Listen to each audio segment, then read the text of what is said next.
പരിശുദ്ധമായ ദുൽഹിജ്ജ മാസം നമ്മിലേക്ക് സമാഗതമാകുകയാണ്.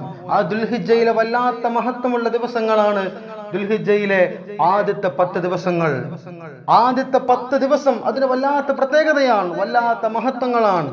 ഹബീബായ റസൂലുള്ളാഹി സ്വല്ലല്ലാഹു അലൈഹി വസല്ലം തങ്ങൾ പറയുന്നുണ്ട്, ദുൽഹിജ്ജയിലെ ആദ്യത്തെ 10 ദിവസങ്ങളുണ്ടല്ലോ, ഈ ദിവസത്തിൽ ഏതെങ്കിലും ഒരാൾ അല്ലാഹുവിന്റെ ഹബീബ് സ്വല്ലല്ലാഹു അലൈഹി വസല്ലം തങ്ങൾ പറയുന്നു, മൻ ഖറഅ സൂറത്തുൽ ഫജ്രി ഫിൽ ലയാലിൽ അശ്രി, പരിശുദ്ധമായ ദുൽഹിജ്ജ മാസം ഉണ്ടല്ലോ, ആ ദുൽഹിജ്ജയിലെ 1 മുതൽ 10 വരെയുള്ള ദിവസത്തിലെ രാവുണ്ടല്ലോ, 1 മുതൽ 10 വരെയുള്ള രാവിലെ ഏതെങ്കിലും ഒരാൾ സൂറത്തുൽ ഫജ്ർ പാരായണം ചെയ്താൽ അല്ലാഹുവിന്റെ റസൂൽ സല്ലല്ലാഹു അലൈഹി വസല്ലം തങ്ങൾ പറയുന്നു,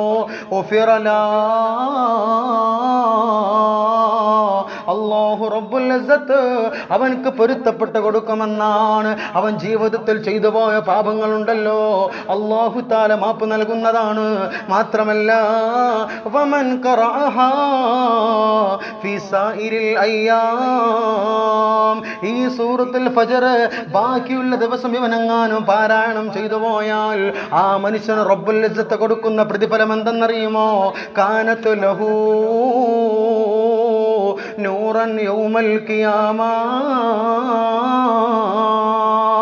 നാളെ ഖിയാമത്ത് നാളിൽ അവന് കടന്നു വരുമ്പോ ഈ സൂറത്തുൽ ഫജ്ർ അവന്റെ കൂടെ പ്രകാശമായിട്ട് കടന്നു വരുമെന്ന് തെറ്റാത്ത വാക്കിന്റെ മുത്ത് മുഹമ്മദുർ റസൂലുള്ളാഹ്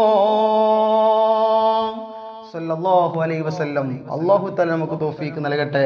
അതുകൊണ്ട് ഈ ദുൽഹിജ്ജയിലെ 1 മുതൽ 10 വരെയുള്ള രാവുകളിൽ, ആ രാത്രികളിൽ സൂറത്തുൽ ഫജ്ർ നമ്മൾ പാരായണം ചെയ്യാൻ പ്രത്യേകം ശ്രദ്ധിക്കണം. വല്ലാത്ത മഹത്വമാണ്. അല്ലാഹു തആല തൗഫീഖ് നൽകി അനുഗ്രഹിക്കട്ടെ.